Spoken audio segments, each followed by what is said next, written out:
back to Food Prep Guide. We are back today with another Preserving the Harvest video. We've been doing a series of these. We have lots more coming. Today is all about corn. So we recently harvested our corn and I was fairly happy with it. This year, I decided to bring corn back into the garden. I had nixed it off my list in years past because it doesn't feel like the yields are worth it because of compared to how much space it takes up in the garden.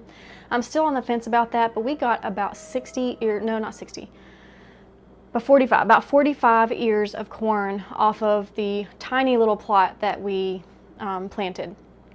I mean, I guess that's okay compared to the size that we planted. We planted 3, I think it was maybe 30-foot rows, but it was still definitely not enough to meet our needs for the year. So I also bought a bag of corn from our favorite little Amish market, about a couple hours away from our house. We make a trip there once a year because they just have the best prices, the best quality produce, and they sell things that we don't grow here like fruit. But I ended up buying a bag of 60 ears of corn there. And so we're going to be preserving all of that today. We're going to be doing some canning, we're going to be doing some freeze drying, and the canning we're going to be doing multiple different recipes with the canning. And then we're going to also use the entire corn. We're not just going to be using the corn, but we'll be using the corn cobs too to get a delicious product out of that as well. So I'm excited to show you that. Let's get started. By the way, if you would like help building your food storage, scroll down to the description box of this video and click this link for our free 1-year food storage plan. We calculated a year's supply of food for one person, then broke that data down into a week-by-week list of items to build your pantry on a budget. We'll send it straight to your inbox. If you're new here, we invite you to subscribe and hit the notification bell so you don't miss all of our upcoming food preservation, pantry storage, and gardening tutorials. Now back to the kitchen. The first step for all of the recipes we'll be making today is to get the corn off of the cob. Now I choose to blanch with the corn still in the husks. A lot of people will shuck the corn and then blanch just the corn that way, but I find that the husk comes out a lot easier after it's been blanched. So what I'm doing this first step is to go through and pick out any that are kind of moldy like you just saw. Any that might be like a little slimy, anything that I don't really want to go into the blanching water, I'm going to go ahead and set aside. It doesn't mean that that crop is ruined like this. Like I don't want that going into the blanching water. It just means that I am going to shuck those before putting the cob into the blanching water. So we're just doing some separating here. Now that we have everything separated, it's just time to blanch. So we just get some water, bring it to a rolling boil, and corn needs to blanch for about 4 minutes. And a lot of people will put it in an ice bath immediately after. For the corn on the cob, I don't do that. I do that for things like potatoes and some other type of vegetables, but I don't do that with the corn on the cob. I just don't find that the ice bath is completely necessary. I tend to do blanching in batches of a dozen. That just seems to be what fits in my pot good, but you do whatever you like. One tip that I would share for blanching corn, especially if you're still doing it in the husks, is to put the tassels down, facing down in the water. Those tassels can be pretty frustrating to shuck and get off of that corn.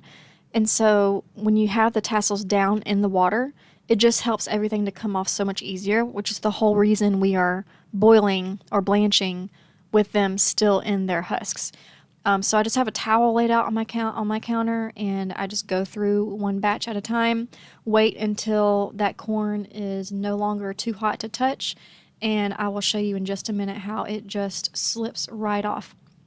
Of course, if you want to do this the other way, you would just shuck the corn first and do it in the blanching water that way. One tip, the kind of the quickest way that I have found to shuck corn is to put the corn cob like on my hip and grab the tassels and kind of divide them into half and have one group in my right hand, one group in my left hand, and then just strip it by pulling both of those sides towards my hip, and it seems to come off in one little swipe that way most of the time. But still, blanching them in the husks has proven the absolute easiest way for me. And there's another benefit to that, which I will show you in just a minute. It's kind of gross, but you know, it is what it is with growing corn. You're going to have that. But you can see how easily this comes off. And I had a few tassels left over here, but normally those tassels come off as soon as I shuck. that corn turned out really pretty. So we ended up having, I think we ended up growing about 35 to 40 ears of corn in our garden, and that's not enough for the year. So I did go ahead and buy 70 ears from my local Amish market. But once I get them out, I'm just cutting off both ends and any bits that are just kind of bad like this. Any bits that didn't form, any bits that have bug parts on them, just anything that I don't want in my end product. I'm going to go ahead and cut that off at this stage, and then it goes into that bucket of water over there. I just have cold water, which I guess kind of acts as an ice bath, but it's not freezing cold water to have any ice in it. It's just cold tap water. And that's where the corn will store while I'm working through the rest of it. I don't find that I need to acidify the water at all, like to keep the color. You would need to, like when I'm doing potatoes, I acidify the water to keep those potatoes from turning gray or darkening, but I don't find that's an issue at all with corn. So I don't have anything in that water. It is just cold tap water. So here's that other reason about why I blanch with the husks on, and it's because it kills any critters that might be in that corn. And this is just the name of the game when it comes to corn. There's going to be some worms in there and some other buggies. Okay, so here's what we ended up with. Really happy with the amount. Once everything is laid out, I kind of decide what I'm going to use what for as far as recipes. And I decided to do creamed corn, which actually turned into regular corn. I'll talk to you more about that in a minute. Corn cob jelly or corn cob syrup, so don't throw away those cobs. And then we also did some succotash. So here's my workstation as I'm going to get going. I've got my bucket here to save my cobs because, like we said, I'm going to need those. I've got a pen and paper because we need to keep track of how many cups of corn we're doing. And I've got that I've got an 8-cup measuring cup. I highly recommend a super extra large measuring cup because it just saves a lot of time when you can dump everything into something so large and measure out 8 cups at a time. I started with this very large knife, and let me tell you, that was not the knife to start with. I should have used a smaller knife. It was just too awkward. I love this knife for chopping vegetables and processing meat, and so I just automatically grabbed it. It's like my go-to. But as you will see in just a minute, I switched to a smaller knife because it's just a lot easier. I do know that they have a tool that makes shucking corn, or not shucking corn, but getting the corn off the cob a lot faster and easier. So I think it's like available at Walmart, so you can certainly get that. Another thing that I've seen seems to be popular on the internet is people using a bundt cake pan and like flipping it upside down and pushing the corn through the center hole of that bundt cake pan. I have tried that, and I don't know if I'm doing it wrong, but I feel like I'm losing a lot of product doing it that way. So just the trusty old knife and cutting it down this way.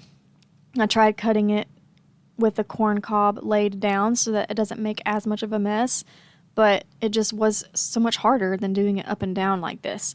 I've also tried doing this inside of a bowl instead of just on a cutting board so that the bowl would catch all the corn, but it was making it really awkward for me to cut. So yes, I'm making a little bit of a mess, but later on in the processing, I did figure out, hey, my bread cutter knife would work really good for this.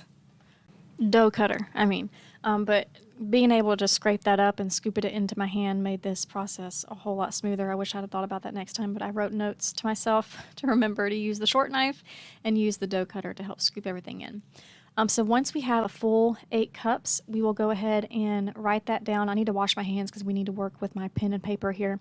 But that's why we have the pen and paper, so that we can keep track of how much corn we have. The reason why it's important to keep track of that is because that's going to determine how much water we need, is determined by what the volume of corn that we have. So every 8 cups, I'm just writing it down, 8 cups, and then dump that into my container over here. And then starting the process all over again and just continuing that process. And at the very end, we will calculate how much corn we have total, which will indicate how much water we need to continue on with our recipe. For creamed corn and corn, it's about the same. So here's what we ended up with, all of that beautiful corn and the corn cobs. I kept my super sweet corn that I grew kind of separate, just off screen, because I want to freeze dry that and I used the bought corn for what we're about to start with. So we ended up with 48 cups of corn, and we need 24 cups of water. The rule is 2 parts corn, 1 part water. So I went ahead and did that, measured out my water, and now we just need to bring that to a boil. And for this recipe, I was starting out with creamed corn, and creamed corn needs to process for 85 minutes in the pressure canner. This corn is a low acid food. It does need to be pressure canned in order to be processed safely. So I'm just going ahead and getting my pressure canner ready at this point because the corn process goes pretty quickly after this. So, because it doesn't need to boil long at all. So I've just got my jars getting in the canner, getting them warm. In my canner, this is the digital Presto canner. I'll have it linked in the description box below if you're interested. But it's literally push of a button for each stage, and it beeps to let you know when it's time to do the next thing. So here we are. The corn is boiling, so we're going to go ahead and take that off the heat now, and we're ready to fill our jars.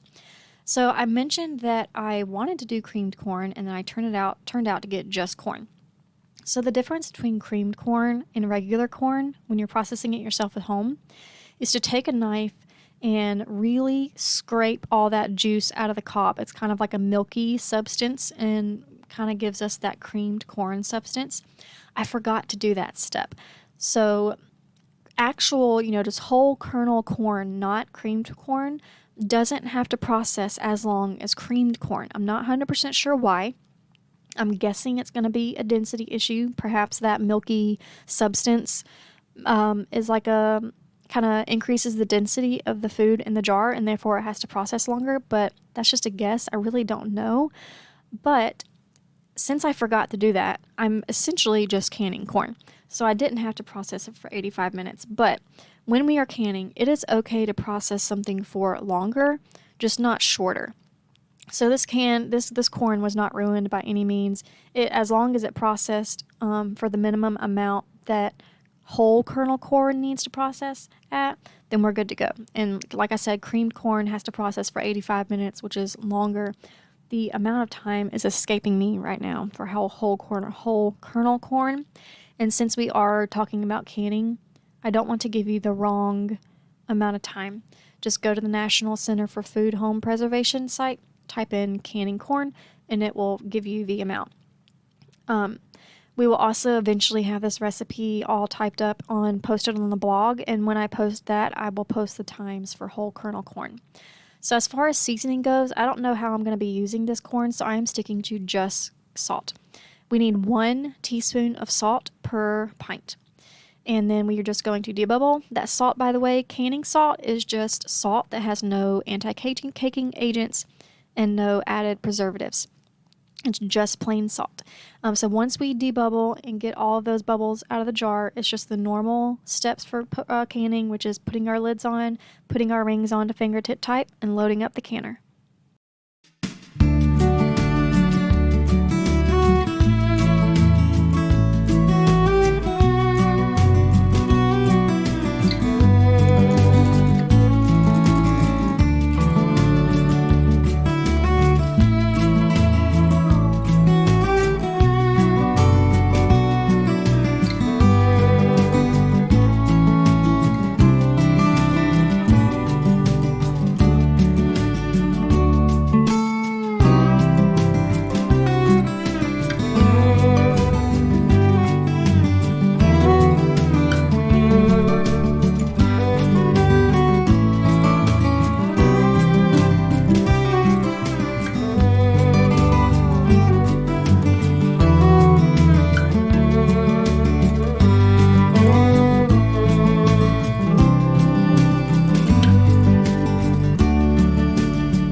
The next project is corn cob syrup. Now you may have heard of corn cob jelly, but we really don't need any more jellies and jams. So we do need a pancake syrup, and that's what corn cob syrup tastes like. It tastes very similar to pancake syrup.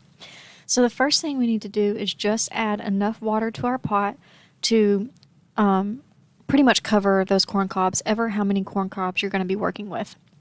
We need to bring that up to a rolling boil, and once it's at a boil, it needs to boil for about 30 minutes straight. And then after that point, you want to keep the lid on throughout this entire process. But after it's been boiling for 30 minutes, we then need to lower it down to a simmer and let it simmer for an hour straight. So I mentioned that corncob jelly is popular as well, and all you would need for that is pectin, and there's plenty of recipes online for that if you're more interested in making jelly than you are syrup.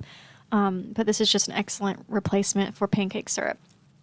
So once that syrup or the corn cobs has been simmering for about an hour, you just need to remove all the corn cobs, and so that we're left with essentially the corn cob juice. At this point, the corn cobs are officially spent, and I personally don't know anything else that we can use them for.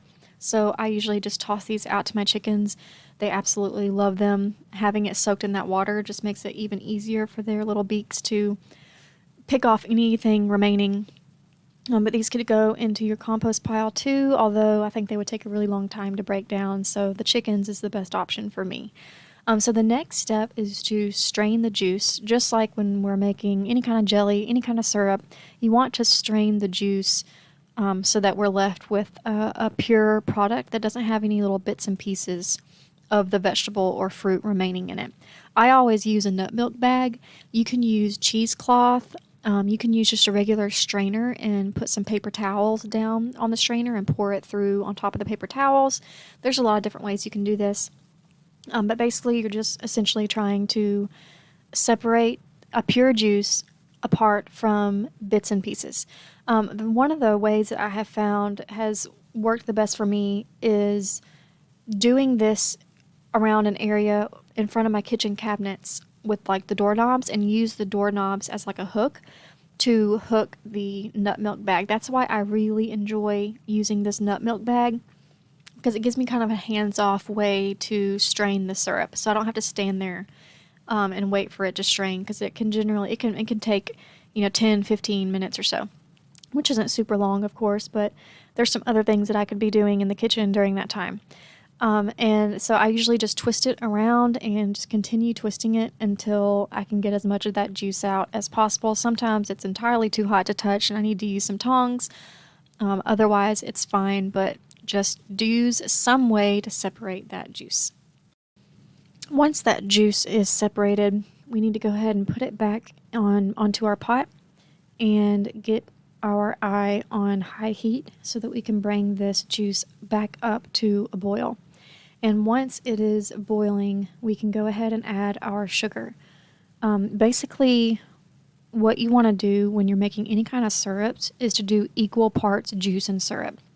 I ended up having approximately 7 cups of corn juice, and I ended up only putting about 5 cups of sugar in it. And that kind of goes against what I just said about equal parts, but I'm okay with having less sugar and not quite as thick of a syrup. This is going to be strictly pancake syrup, and we don't mind it being a little runny anyway. It's that flavor that we're going for.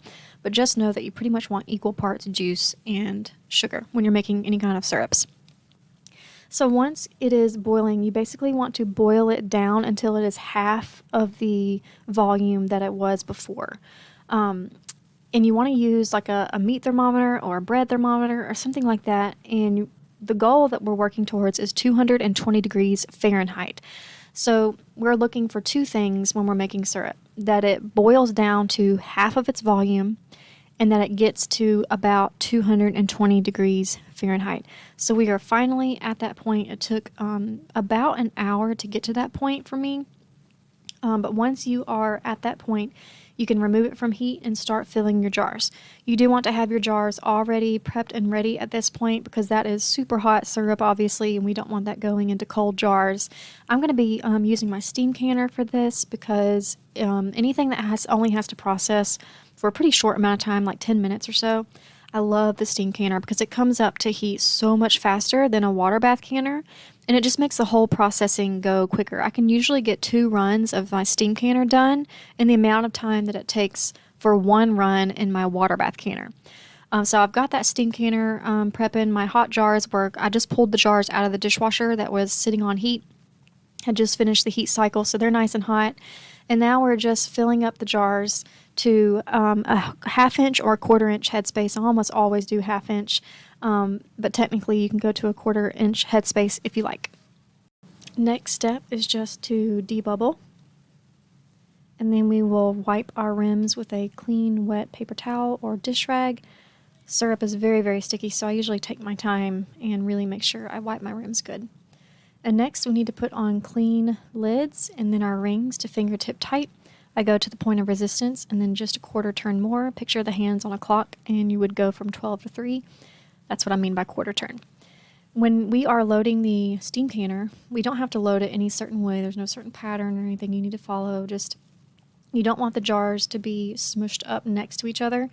Jars up next to each other increase your risk of the jars shattering during the canning process. So as long as there's just a little bit of space between each jar, you're good to go. I wanted to show you the consistency of the syrup because when you load it into the jars, it is going to be very liquidy and it's going to seem like it's not syrup at all. But once it cools, this is the texture that you get. So with a steam canner, you wait to start your processing time until your needle is in the green zone for your elevation. I just hit that point. So now I am setting the timer, the processing time, for 10 minutes. Be sure to adjust for your elevation. And here is what they look like. I went ahead and turned off the heat. When the processing time was over, I turned the heat off and I let them sit there for 5 to 10 minutes before I removed the lid. Here's what they looked like. They still look very liquidy at this stage, but remember, once they cool, they will thicken up, although they won't be quite as thick as you could have gotten if you used equal parts sugar, which I chose to do a little bit less. Okay, next and last recipe is succotash. This is an excellent side dish. It uses corn, lima beans, onions, green bell peppers, and all that yummy stuff. This recipe makes 8 pints, and it is 8 cups of corn, 4 cups of lima beans, 2 cups of diced bell pepper, 2 cups of diced onions, 4 teaspoons of salt. And remember, when you're using your salt, you want it to be canning salt. You don't have to go out and buy anything special, but it's just salt with no added anti-caking agents or preservatives. Just plain sea salt works great, or the Redmond's Real Salt, that works great as well. And then last but not least is 1 teaspoon of pepper. You can certainly go higher or lower depending on how spicy you want it. This is not a spicy dish by any means, but the more pepper you put in, of course, the spicier it'll be. Once all your ingredients are in there, give it a good stir. Those spices have a tendency to kind of clump up when they touch the moisture of that corn. So you want to be really thorough with the stirring process here. This is a raw pack recipe, which means we are not cooking at first. All the cooking will take place in the jar. So we don't have to do anything. We don't have to bring it up to a boil, nothing like that. You can just bring it right over to your counter and start loading your jars. Because this is a raw pack recipe, our jars don't even need to be hot. If you are starting with cold or room temperature food, you can use cold or room temperature jars and then a cold or room temperature canner. You just, at any point throughout the canning process, you don't want to combine cold jars with a hot canner and vice versa. So if we are raw packing like we are in this recipe, you just want everything to be the same temperature. The pressure canner has just run using that corn that we just processed earlier. So I did let the canner cool for quite a while. It took about 2 hours to let that get completely cooled down so that I don't do any kind of temperature shock issues. So when we are filling our jars, we want to be generous with the headspace because this does have a tendency to, I've had more seal failures on corn than I have pretty much any other vegetable, which is kind of interesting. I'm not really sure why that's the case, but we want to fill it up to 1 inch headspace, similar to what you would want to do when you're working with meats, but 1 inch headspace. And then after that, we're going to top with just some warm broth or even just regular broth straight out of your jar that you've already canned.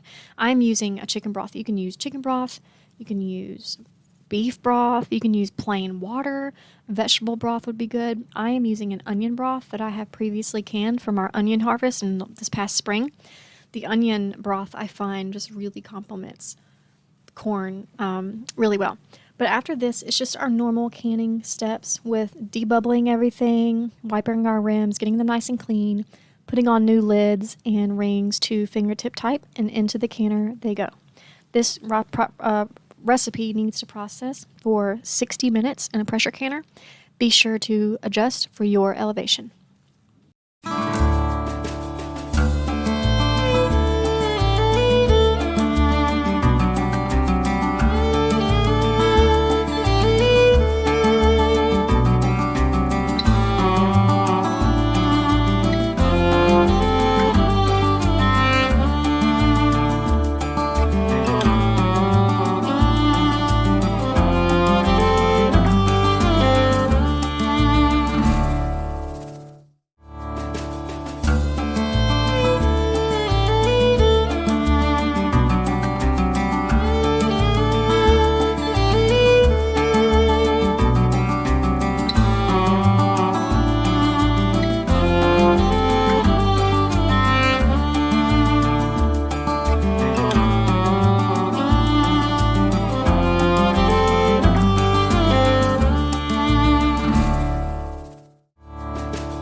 Last but not least, we are going to freeze dry the super sweet corn that we grew in our garden this year. And I did pre-freeze the corn to just save some time in the freeze drying process. But with the freeze dryer, you just let it go ever how long the machine says it needs to go. And I ended up doing this in about 35 hours is about how long this corn took. And then packaged it up into jars and vacuum sealed them for long-term storage.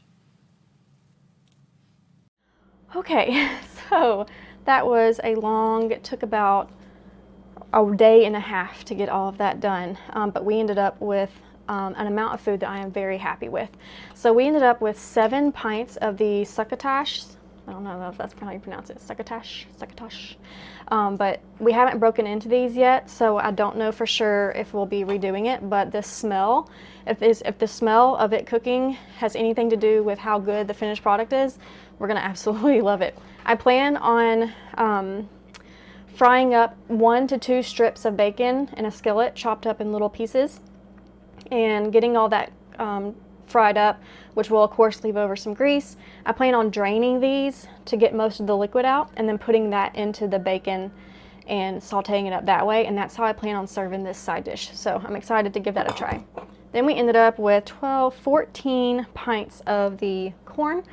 Like I said earlier, I was going for creamed corn, forgot to kind of extract that milk out of the corn cob, so it just turned into just regular corn, but that's fine. I really want to use this in my cornbread. We typically do just a regular old plain old cornbread, but every now and then I really like to do like a deluxe style cornbread that has creamed corn and sour cream in it. It's so good. And what I'm going to do is I'm just going to take an immersion blender and pop it through just a few seconds, not to get it completely pureed, but just to get more of that creamed corn consistency. And I'll be using that just like I wanted to originally for the cornbread. And then we ended up with 12 half pints of our pancake syrup. We have tasted this, and it is very similar to maple syrup. It's incredible. When I heat it up, I think I am going to go ahead and add a teaspoon or so of vanilla extract, because it just seems like that would make it taste even better. But this is as close to maple syrup as I'm ever going to get, because we're not ever going to be growing maple trees around here. And this will allow us to not have to purchase the not so great stuff at the store and save money on buying pure maple syrup. And then we have 5 quarts and 1 pint of our freeze-dried corn, and it turned out beautiful. I saved our homegrown sweet corn for the freeze drying because we lose a little bit of taste when canning, especially if you're doing like sweet corn, but the freeze drying will preserve that sweetness absolutely beautifully. So all of our dehydrated corn was our homegrown sweet corn, and I'm very happy with that. We will use that for side dishes primarily. Okay, I hope that was helpful to y'all. The 2024 corn harvest is in the books, and we will see you next time with the next Preserving the Harvest video. We'll see y'all next time. Bye.